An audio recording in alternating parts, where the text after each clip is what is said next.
Varmt välkomna. A warm welcome to Magazine 3 and tonight's highly anticipated lecture by Mona Hatoum. My name is Tessa Brown. I'm the director here at Magasin III Museum for Contemporary Art. And I'm very, very happy to see a full audience. And I also want to greet everyone gathered at Accelerator at the Stockholm University campus, as this lecture also is live streamed there tonight. Our institution has followed Mona Hatoum's practice since the 90s. And in 2004, we presented her work here in an extensive solo exhibition. And now, 18 years later, we are revisiting her work together with Accelerator. Back in 2004, Mona Hatoum created an amazing show, of course, but also an amazing large-scale installation called Undercurrent. And this piece is at the moment on view at Accelerator in an exhibition curated by artistic director Richard Julin. And here at Magazine 3, curator Olga Krzywowicz-Malmsten and Mona Hatoum have made a selection of Mona's work in the collection here at Magazine 3 and put these works in dialogue with other works, older works and newer works by Mona. And we are, of course, also extremely proud that Mona has yet again created a completely new piece for our spaces here and for this exhibition. This is a piece hanging from the ceiling. It is called it's not called Undercurrent, it's called Electrified Variable 4. It is very much in dialogue and has a link to Undercurrent that she made in 2004. But I think also very interesting that this is a work that very directly connects to some of the very early pieces that Mona made in the late 70s, when you were still in art school in London. So Mona Hatoum is born in Beirut to a Palestinian family. And while she was on a very short visit in London, the civil war broke out in Lebanon, so she was prevented from going back home. So Mona has lived in London ever since, but also called many other places in the world her home, through numerous art residencies, and amongst them also here in Stockholm, Jaspis, in the early 2000s. There is another Swedish connection. In 2008, Mona received the Rolf Schock Prize, given by the Royal Swedish Academy for the Arts. And now we are here again. Magazine 3 and everyone here at Magazine 3 and Accelerator, we are extremely delighted, of course, to be able to reconnect to Mona and to her work. These two exhibitions give all of us a fantastic opportunity to explore Mona Hatoum's work even more deeply. It is a work that is one of the most important and topical of our time. So I really want to say a heartfelt thank you to you, Mona, in general for your art that continues to move us and to engage us. And thank you for making these two exhibitions happen, for all your efforts, and thank you for being here tonight. So without further ado, I want to hand over the floor to you. Thank you so much, Tessa, for...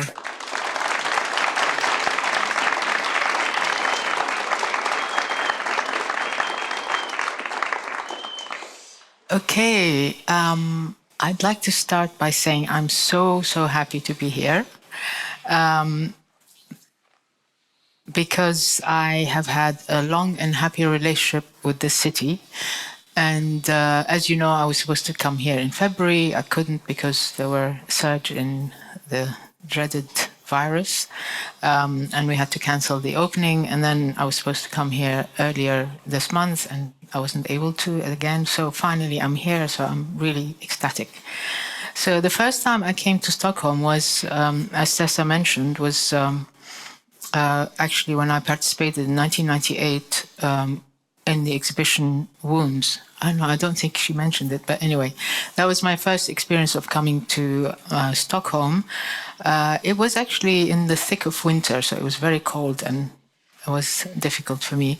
But in 2001, I was invited for the Jaspis residency, which I think at the time it was supposed to be a 4-month residency, but I had been invited a couple of times and I could never spare 4 months. So I said, can I do 2 months instead?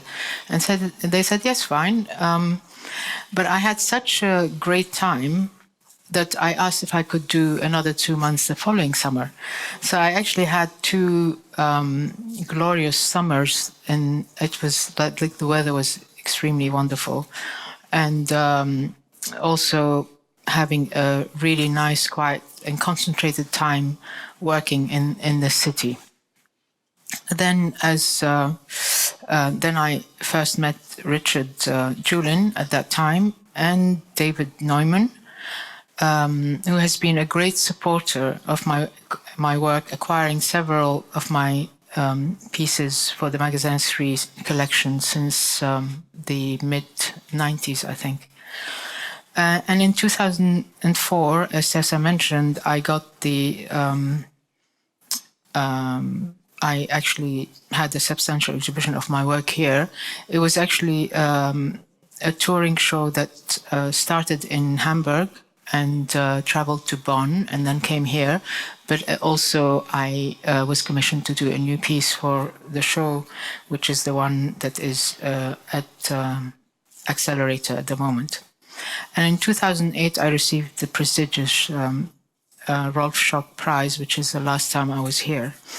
And here I am again, revisiting this beautiful city with 2 great exhibitions. I'd like to thank David Neumann, Robert Vale, Tessa Braun, and Olga Shashovietz at Magasin III, and Morten Snikari and Richard Julin at Accelerator. Thank you all for giving me the opportunity to revisit and exhibit my work at both institutions. I'd also like to thank the entire team of both institutions for all the extra efforts they had to put into mounting both exhibitions and surmounting all the difficulties of having to work remotely with me and making both exhibitions such a success. So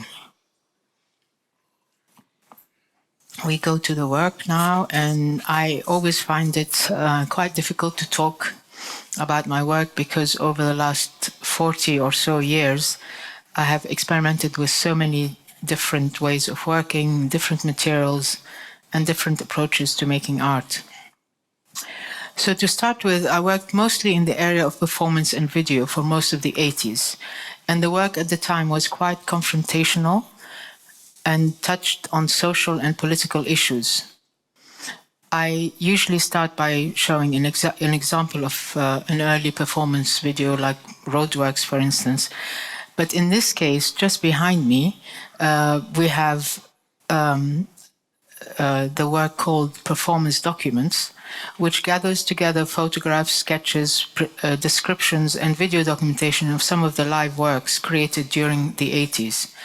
I put together practically all the traces that remain from the live work I made in that period. I used to have a kind of very purist attitude to performance and did not put much energy into doing serious documentation because I felt at the time that live work should only exist in the moment it is performed, and all that should remain from the experience would be what is actually retained in the mind of the viewer and would eventually fade away like a distant memory. So many of these works were quite improvised and shown both in gallery spaces or simply outside in the street, and they were only performed once. Therefore, the documents bring together rare archival material from an early point of my career. In these works, there are themes that I have returned to many times in my sculptures and installations, with particular focus on the body and issues of surveillance, as well as confinement and conflicting relationships with the various systems that control us. Towards the end of the 80s, I started making large installations and sculptures using a minimal aesthetic to convey the ideas in a more implied rather than directly stated way, and more embedded within the material reality of the work. I wanted to create immersive environments or sculptural works that offer a physical experience that can bring up contradictory associations and questions in the mind of the viewer. So I'm going to start by showing a selection of works from the last 3 decades or so in order to contextualize the works that are exhibited here at Magasin III and at Accelerator. This is actually not a chronological presentation. Instead, I grouped together works that deal with similar themes which have recurred in my work.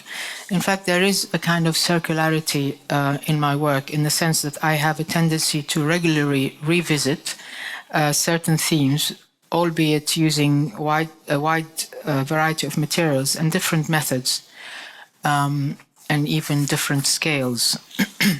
So the first group is mostly large installations that deal with containment and barriers, using the grid and repeated modules, which is typical minimal devices. This work is called The Light at the End from 1989, and it's an early example of a site-specific installation. It was actually inspired by the strange shape of the room at the back of the showroom gallery space in London, which starts off quite wide and narrows down to a wall that is almost 1 meter wide. The title of the work is The Light at the End and sets up a hopeful, positive expectation, which is completely disrupted when you approach the work. From far away, these glowing vertical lines look like a Dan Flavin fluorescent tube installation. Getting closer to the structure that bars the end of the space, like a prison gate, your body starts experiencing an intense heat, and you realize at that point that the bars are actually red-hot electric heating elements.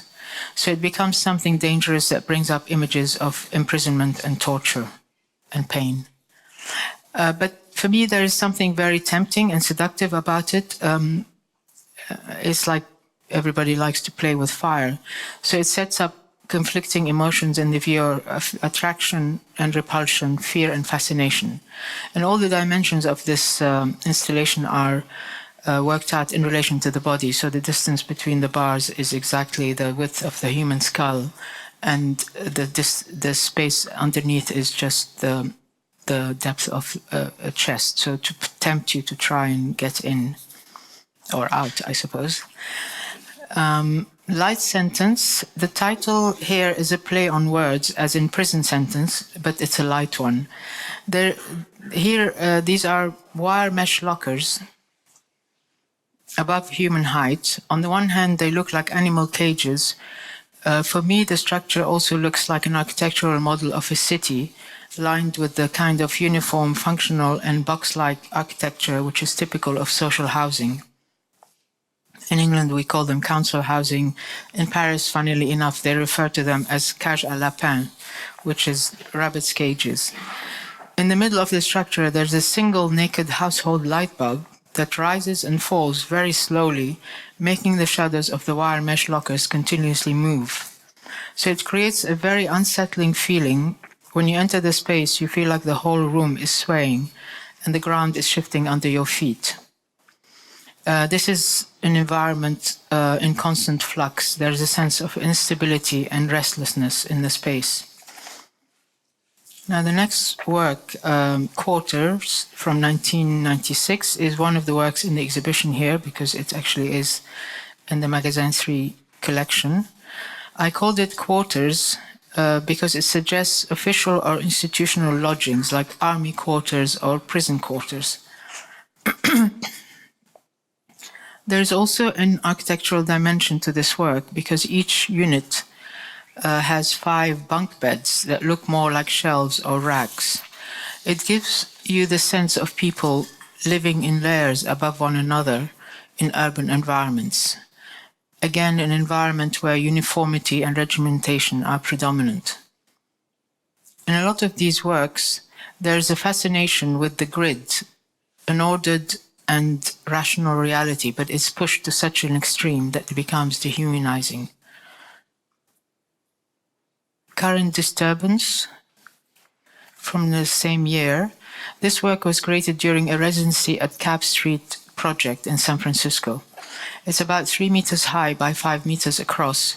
There are 240 cages made of wood and wire mesh with a light bulb in each cage. All the wires from, as you can just see them on the floor, all the wires converge towards a central control panel. The lights are controlled by a computerized dimmer device that fades them up and down to different intensities, and the sound of the electric current is amplified so you can see and hear the fluctuations of the current simultaneously. In this work, there is a tension between the strict regimentation of the structure and the erratic activity that takes place within it. It feels like a housing block or a prison where the inmates are rioting. The metaphor of a prison actually came out because mostly in San Francisco, because of the proximity of Alcatraz. When the same work was shown at the Whitechapel Gallery a few years ago, which is in an area that has a lot of municipal housing, there seems to be more of an association with the surrounding council estates. Let me go back, or should I go forward? Oh, there, forward. So this is a close-up of the single cages with the bulb. Cube 9x9x9, 2008. The title is descriptive. The cube is made of stacks of 9x9x9 cubes. It's a reference to Sol LeWitt, who actually often titles his works in this way. This is made entirely of barbed wire, which is not as harmonious as the minimal aesthetic of, his work or other minimal artists. And in the following year, I made the work Impenetrable, a large hanging cube measuring 3 by 3 by 3 meters. It's made of barbed wire rods that hang from the ceiling with a distance of about 10 centimeters from the floor. So it's a light and airy structure that hovers above the ground as if levitating, but the material it is made of has very heavy connotations. Barbed wire brings up associations of restricted movement, barricades, borders, and war zones. The title Impenetrable makes a reference to the Venezuelan artist's work, Jesus Rafael Soto, or Jesus Rafael Soto, who made a series of cubes made of colorful rubber tubes that he called penetrables, which means you can actually go in, walk into them, not this one. Oh. So this is a close-up of the barbed wire. Cellule 2012-2013, we're now in that period. These are steel cage-like structures constructed from rebar, which is reinforcement metal rods, which are often used, for reinforcing concrete. And you often see them just sticking out of the top of unfinished buildings or on construction sites. So they are slightly tilted, giving them the feeling of precariousness and instability. And inside each structure, there are one or two amorphous red glass objects. They're all hand-blown.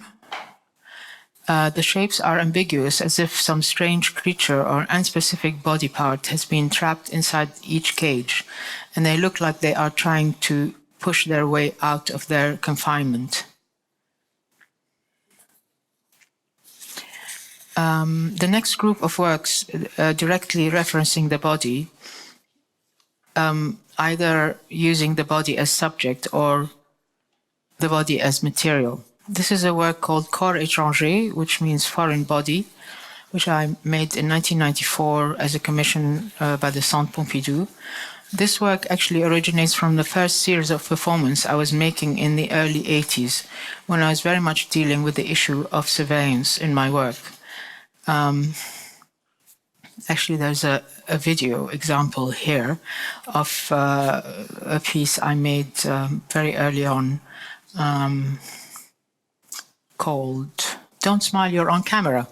And it was all about surveillance, and it's something that struck me very strongly when I first arrived in London, about the proliferation of video surveillance cameras that are, capturing your image, whether you're smiling or not, every day. Apparently, the statistics at the time was 33 times a day you would be actually captured on camera.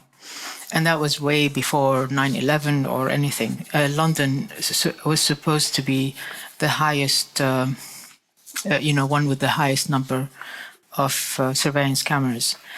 In this work, the idea of surveillance is pushed to an absurd extreme. It becomes like a scientific eye surveying the body and invading its boundaries. So this is a circular room with two narrow openings and a circular video image projected on the floor. Both video and sound have been recorded using specialist medical equipment to probe and explore the body. So I used endoscopy, coloscopy, and echography.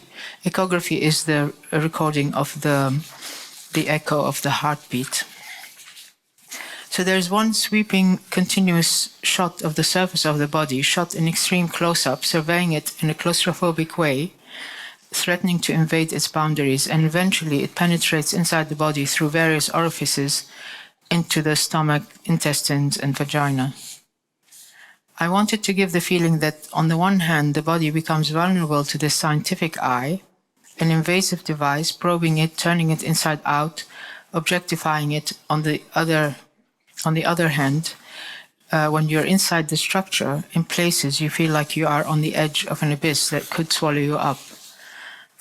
So there is this dual thing happening here. It's kind of both sensuous and fascinating in places, yet sometimes disgusting and even disturbing. And it activates all sorts of anxieties associated with the woman's body, the devouring womb, the vagina dentata, castration anxiety, and all those things that Freud articulates about. Anyway, this is looking into on the floor, and this is looking down the esophagus. This is, of course, the eye. You can't go very far there. This is inside the mouth and the... I keep forgetting. It's called glotte in French. You know what I mean. It's the thing in the throat. This is going down the intestine. This is the stomach. And this is right at the end of the digestive system. Recollection. This is a work from 1995. I made this work for a space in Kortrijk in Belgium. It's called the Béguinage. It's a 17th century building that housed a community of single women who lived in small houses around this meeting place. They dedicated their life to welfare and lace work, and this hall was a school for lace making at one point. The title is Recollection, is used as in the remembrance of the women who occupied the space, and also as the act of collecting the hair, which was the material used for this installation. So when you enter this space first, it looks like empty, apart from a small wooden table in the distance. Then you notice these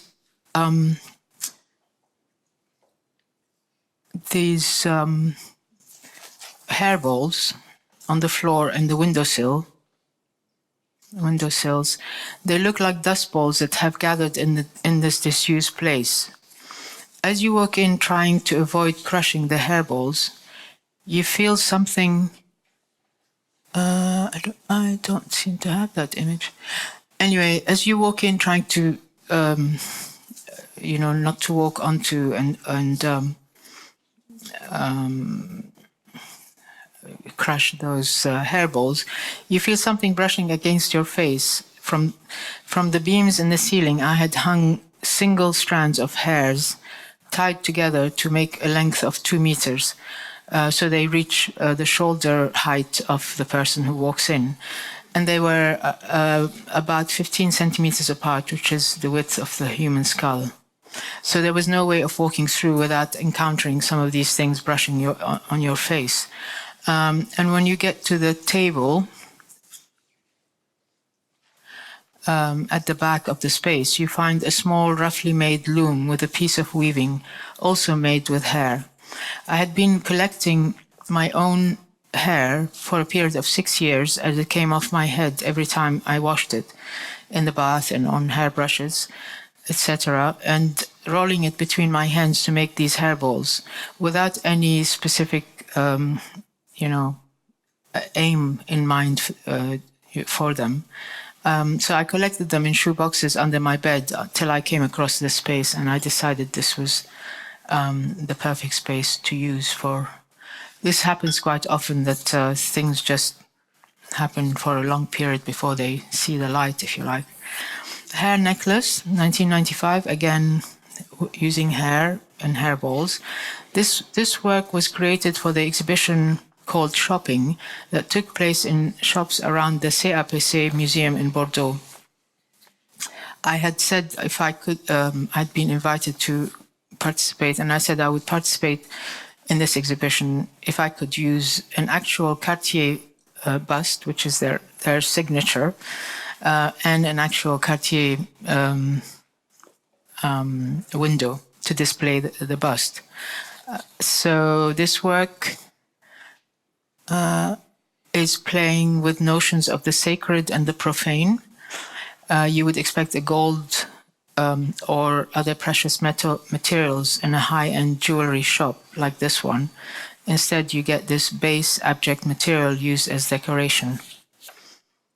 Another hairpiece, Kefir, 1993-1999. I had this very characteristic pattern embroidered in long strands of human hair, bringing out a number of interesting and contradictory issues. The keffiyeh has become a symbol of the Palestinian resistance movement, and therefore has acquired a definite macho aura about it. But here it's sprouting long female hair that's coming out of the edges.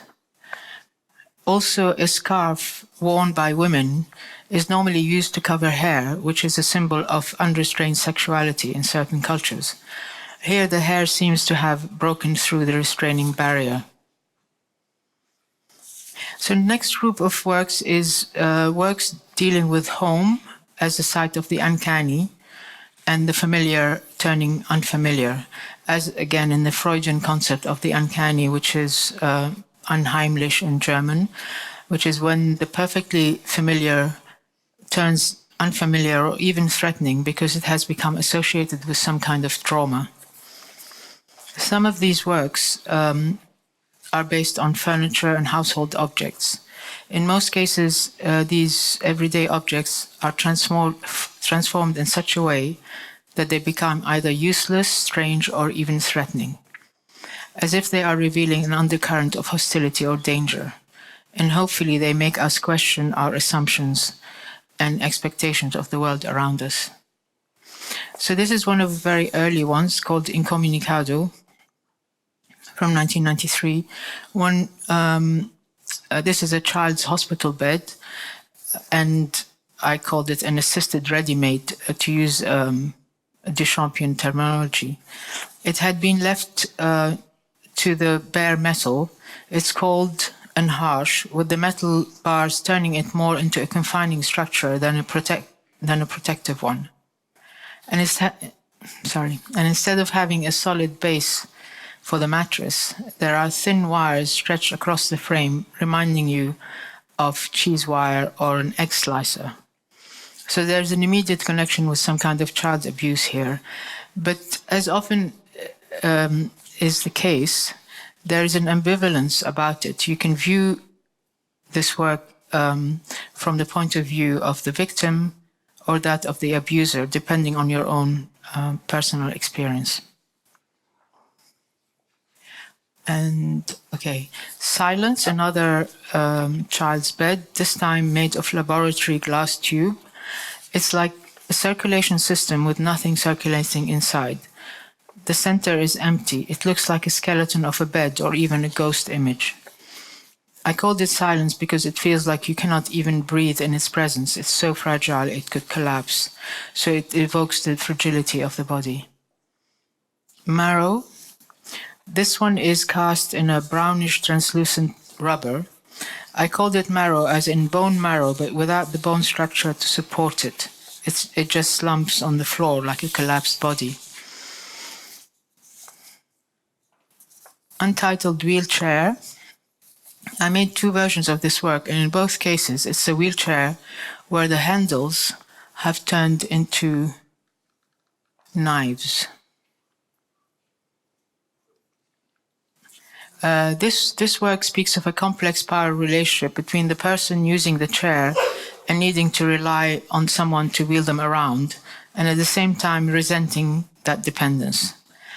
I often like to explore these internal contradictions that we feel in many situations. The second version of this work actually leans forward as if it's trying to run away from the carer. And these are more like bread knives. So you think of biting the hand that feeds you as an English expression. Some of these household objects became floor works using the carpet or mat as a theme. And there's obviously a reference to the floor works of minimal artists like Carl Andre. This one is called Pin Carpet, 1995. From a distance, this carpet looks like it's made of soft velvet. When you approach it, you realize it's made of sharp stainless steel pins pointing upwards. I showed it in a church called the Aya Ireni in the context of the Istanbul Biennale in 1995, along with another smaller mat that had even more of a local reference, prayer mat. This makes a direct reference to Muslim prayer mats with a compass to direct the worshipper towards Mecca. It's also made of pins. This one brings up kind of rituals of flagellation and self-mortification that certain branches of the Muslim faith practice. Doormat, another work where it's obviously both welcoming and potentially harmful. Undercurrent, this is the work that Tessa was referring to, which was commissioned by and created specifically for Magasin III on the occasion of my solo touring show in 2004. And is the work that is beautifully exhibited at Accelerator at the moment. So it's a loosely woven mat made of cloth-covered electrical cords that spill out of the central square and meander across the floor, each ending with a light bulb. The bulbs form a circular halo, which you don't see completely here, or here. Anyway, but here you can see that it's a very loosely woven mat. The bulbs form a circular halo of light on the outside perimeter of the square. They are controlled by an electronic device that fades them up and down in a slow breathing-like rhythm. The title Undercurrent is a little descriptive of what happens in this work because an electric current is coursing through this electrified carpet and could be seen as a malevolent force running underfoot. Also, metaphorically, the word undercurrent implies a hidden, unexpressed, underlying feeling of maybe hostility or discontent that could be brewing below the surface in certain social groups. Or the whole thing could be seen as a living organism. Again, this notion of the uncanny where an inanimate object acquires, features that make it look like a living organism, or in this case, a kind of pulsating Medusa-like creature with the snake-like cables meandering across the space. Now, one way of making the familiar unfamiliar was playing with the scale of the objects. Paravent and daybed, which are also included in this exhibition downstairs, both these works are enlargements of kitchen utensils. Paravent is based on a 3-paneled Victorian cheese grater that are enlarged to the size of a room divider, giving it surreal dimensions. It becomes a menacing barrier that aggressively cuts across the space. And daybed is a grater similarly enlarged to the size of a bed that promises discomfort and pain.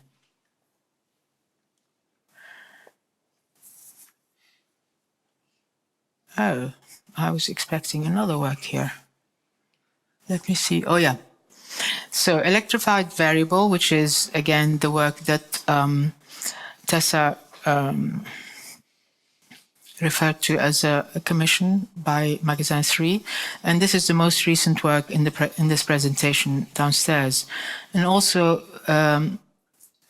this one was created specifically for this exhibition, because the brief was to make a work that's related to the work that is showing at Accelerator, which would deal with electricity and fluctuating light. So this is the one that I chose to make for the exhibition here. But actually this originates from very early experiments I made during my student days in the late 70s. I actually found an old black and white photo of this work taken in the space I occupied at the Slade School of Art in 1979. So it's really funny. And at the time, I was interested in what I called invisible forces.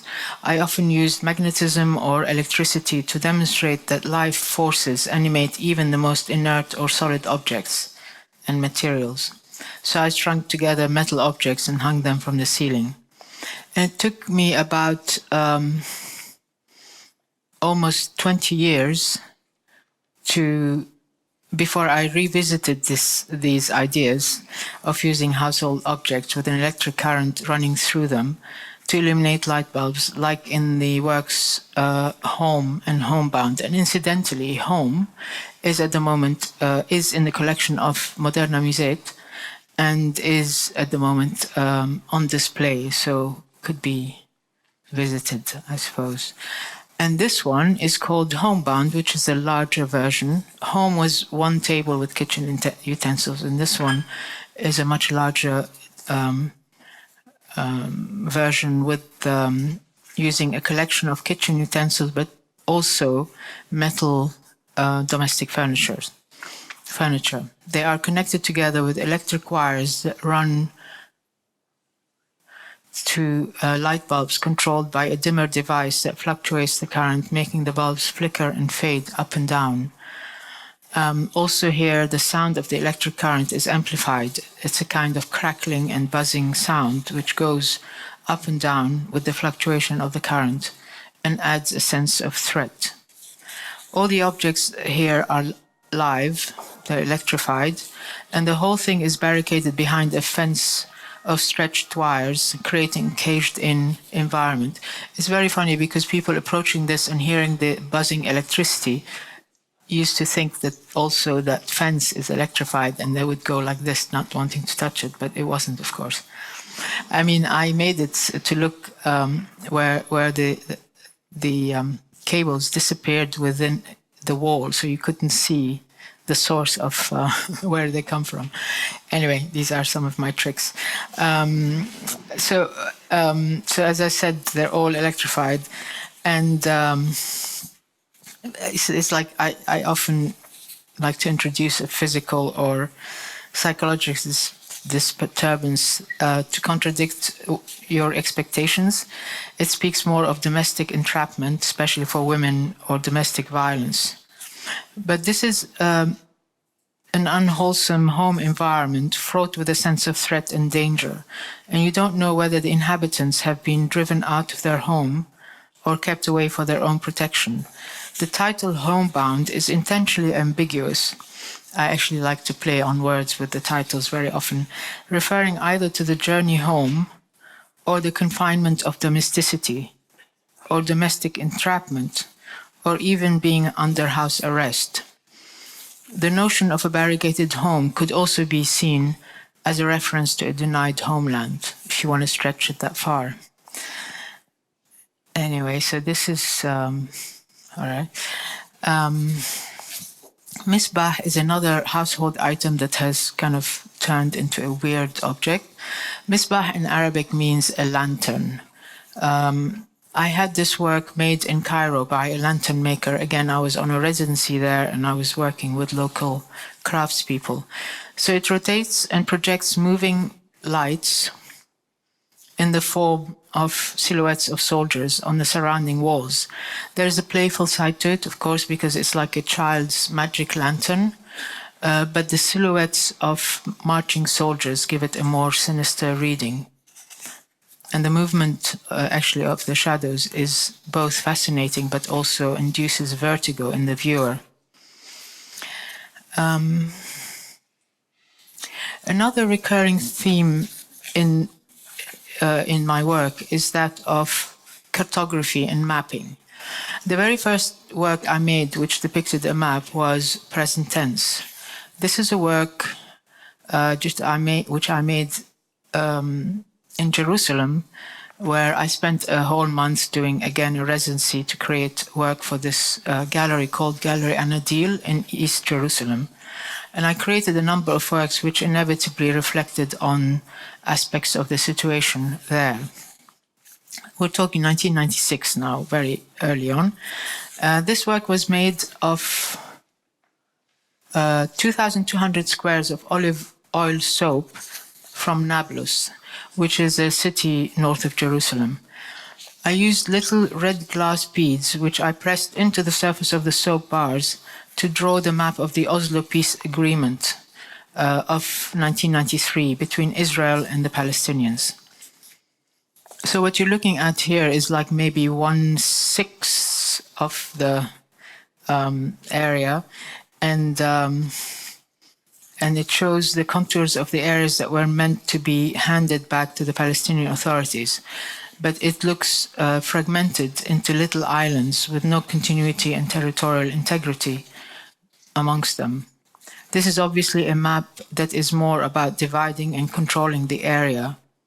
I use soap because it is temporary material, with the promise that it might dissolve one day, and with it all these ridiculous borders.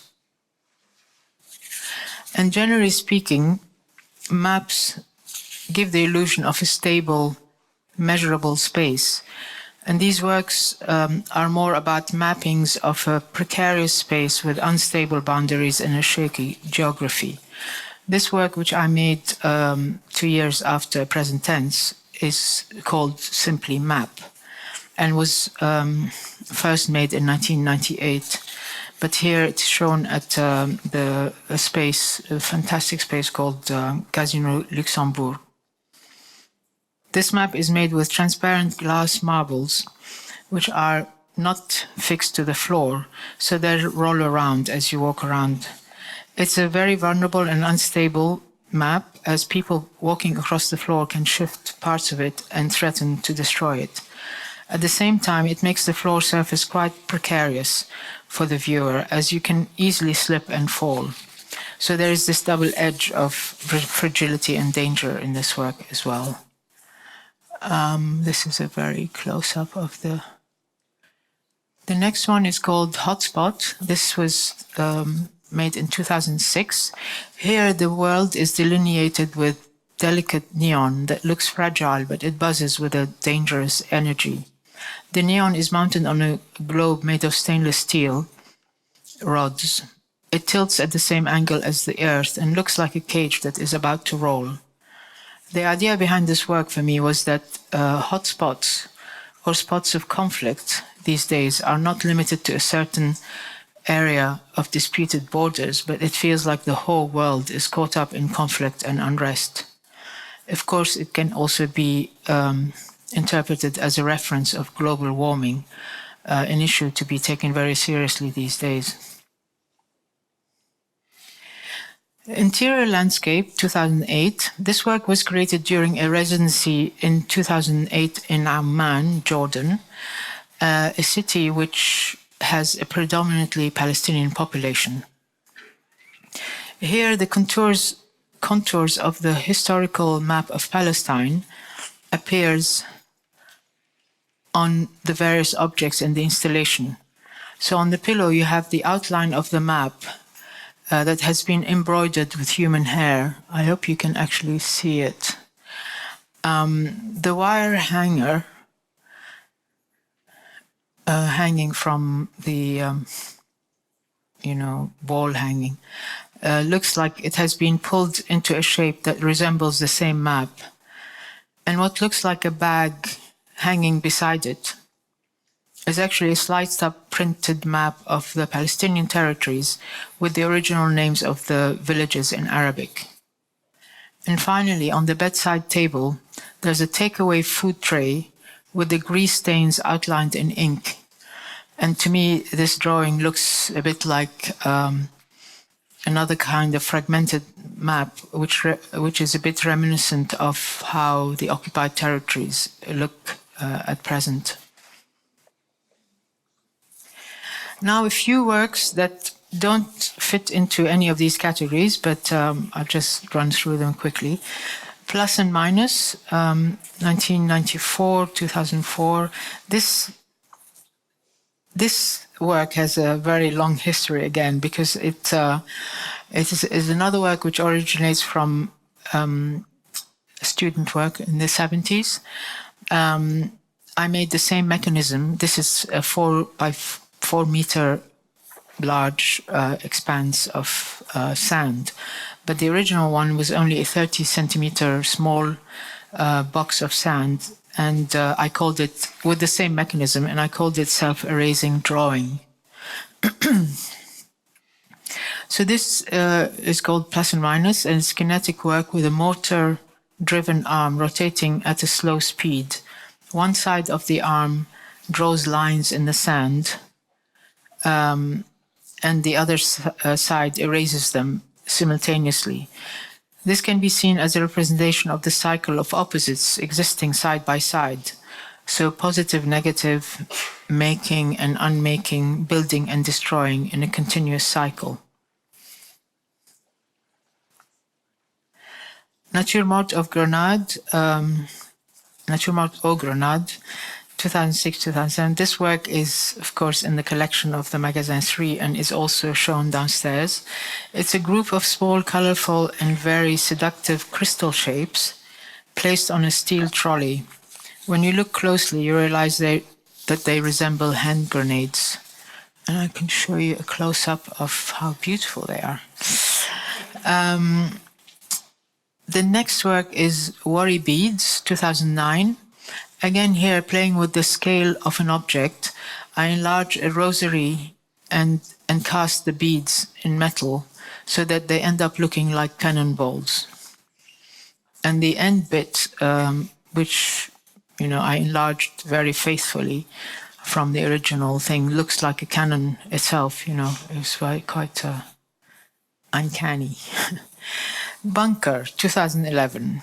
Now, this is a large work I created for the basement gallery of White Cube's Mason's Yard space in 2011. And the three structures that you see downstairs when you see the exhibition, called Burj 2 and Burj 3, were actually part of this installation, this large installation. Here again, I was working with modules, seriality, repetition, and altered grids. You have what appears to be the models of empty and derelict architectural structures made up of stacked steel rectangular tube sections that have been subjected to cutting and burning, giving them the appearance of buildings scarred by war. It looks like a cityscape, kind of made out of generic buildings, but actually half of the structures refer specifically to buildings in Beirut. By the way, the first Burj I made was for an exhibition I made in Beirut in 2010. It was just a standalone tower. And the following year, I decided to make this whole, cityscape for an exhibition in London. So it's a bit an ironic piece because the maquette-like scale of the work suggests plans for future construction project in which signs of destruction are already present. And these are some of the other structures. Yeah. Hanging Garden, 2008. The title Hanging Garden is a reference to the Hanging Gardens of Babylon, one of the 7 wonders of the ancient world. Babylon is, of course, what is now known as Iraq. So walls of sandbags are supposed to be temporary structures used in times of war. The implication here is that they have been around for so long that plants started taking root in them. It's a poetic piece. There's something hopeful about life sprouting out of this most inhospitable environment.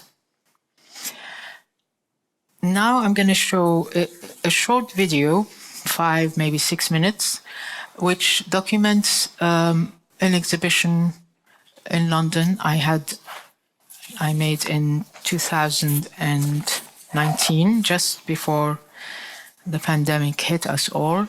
Ooh, should be starting at the beginning. Okay. And I just thought, with a lot of new work, so I thought the best is to just show the whole video of a full exhibition and try to speak. It just buzzes a bit too quickly. I might have to stop it sometimes because in order to say a few words. So it might take more than 5 minutes. Am I ready to go? It's static. Oh, it's this bar. Okay, sorry. So the show was called Remains to be Seen at White Cube, Bermondsey, the big space. Map, mobile. This is another map work. In this case, I was looking for qualities of fragility, a vision of a dismembered world, a restless world in constant flux.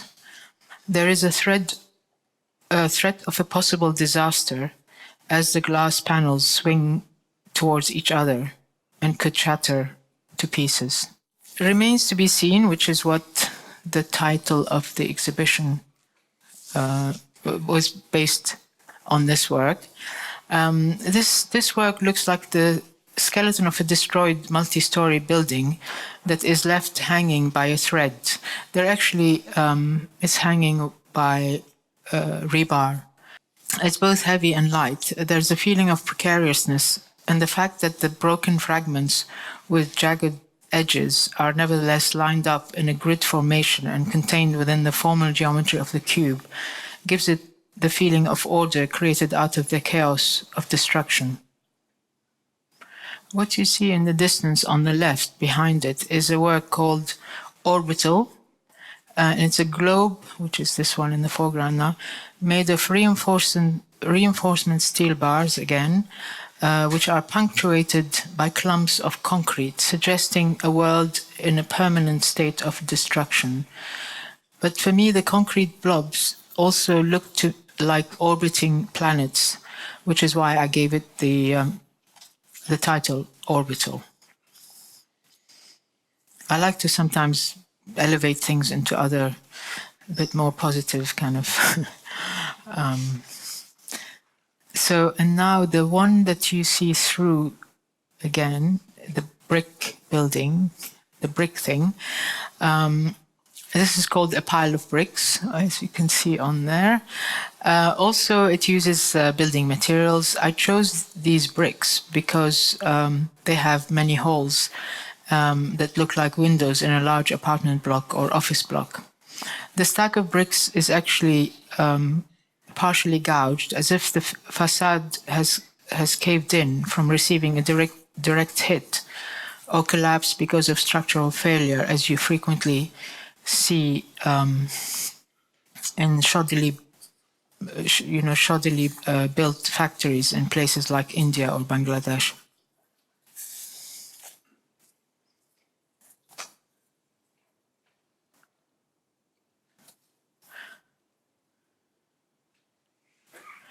Now this cube, dark matter, is a globe covered with a dense layer of iron filings that are held together by a cluster of magnets on the surface of a metal globe.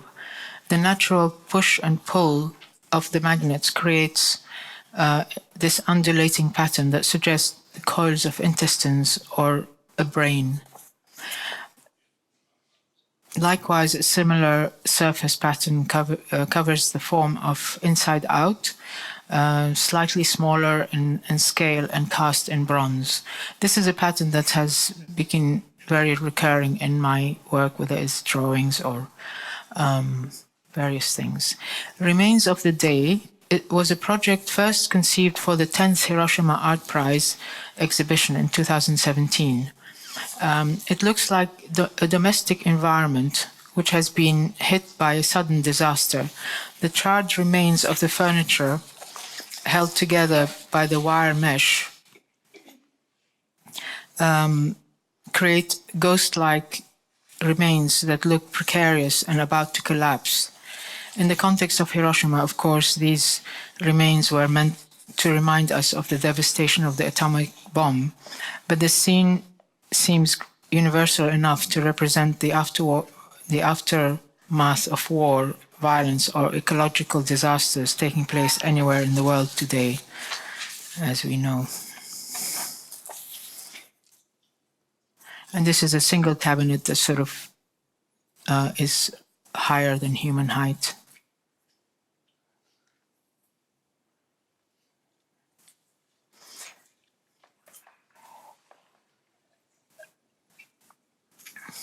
The prints on the left side are lithographs, Untitled Bed Springs 1 and 2,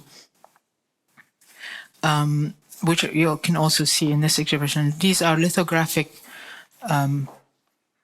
prints where I used actual bed springs, placed them directly on the lithographic stone to create the images. So it almost looks like a negative or an X-ray of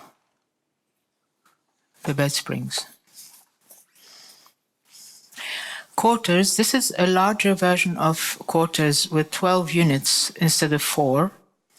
I just want to speak a little bit about this one. In fact, quarters was first created in 1996 for a warehouse space in Milan. It's an alternative space, and I was invited to do a site-specific piece.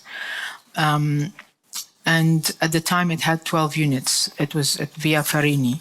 Subsequently, the work was split into 3 works of 4 units each, which is one of them is downstairs. I made this large version again.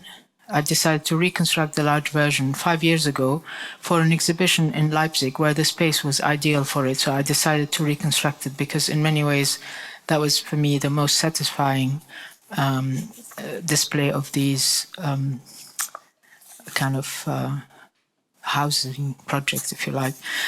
But I feel that nowadays this work makes you think more of emergency housing and shelters. This is like the meaning that seems to have evolved out of this work in recent years.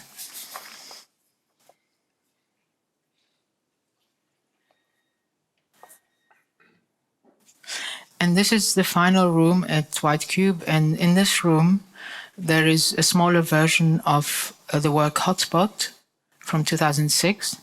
This time it's on a stand. I actually found a beautiful 1950s stand with a globe on it in a sort of vintage from the 50s. And I decided to reproduce it and create this like home version of Hotspot, if you like.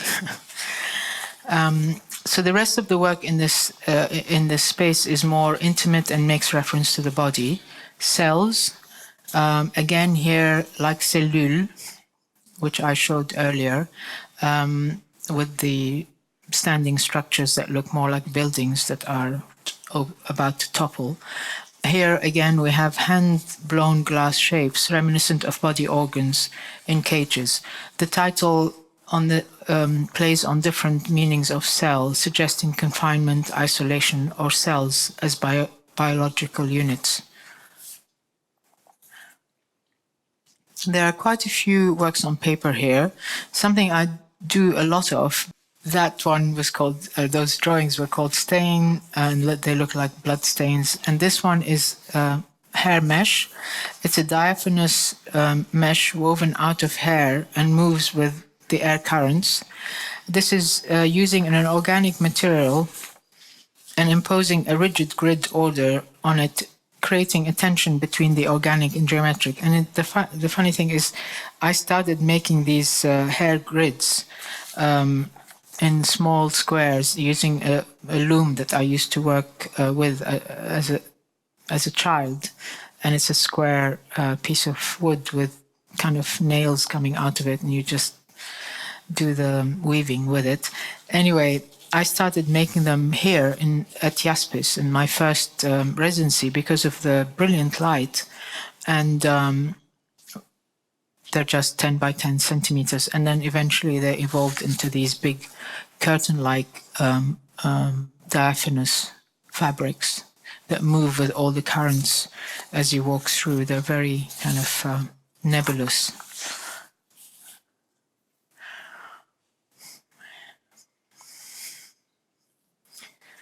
And then more drawings with hair, composition with circles. These are made with my own hair, which naturally forms perfect circles as it drops off my head. And also here, stool has a precariously balanced glass shape that looks like it's about to crash to the floor. And then there's a pair of etchings, again, using, guess what? Hair.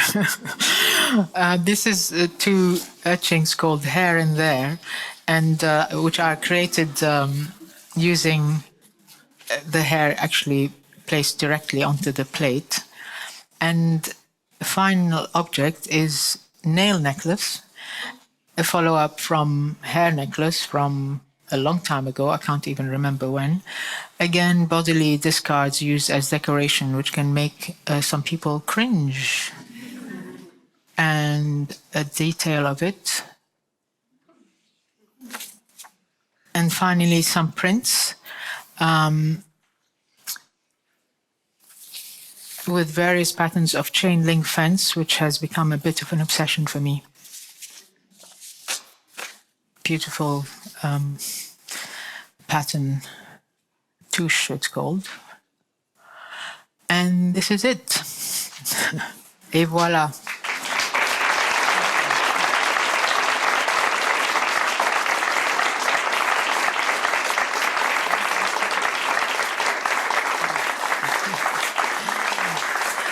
Thank you for your patience. How long did it take? Not enough, I think. Thank you so much, Mona Hatoum, for this wonderful and very thorough introduction to your body of works. Thanks. I just first and foremost want to say that we will not open up to questions in this format, but Mona will stay here in the either entrance or the exhibition.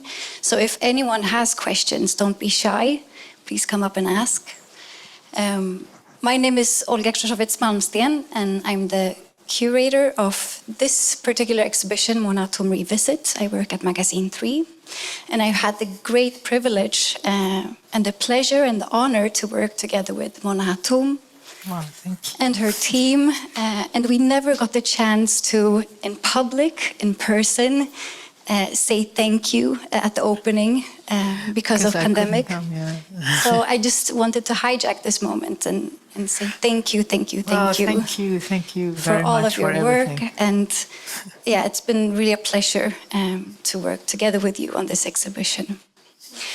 And I'm so very happy to have you here finally. It's called Revisit.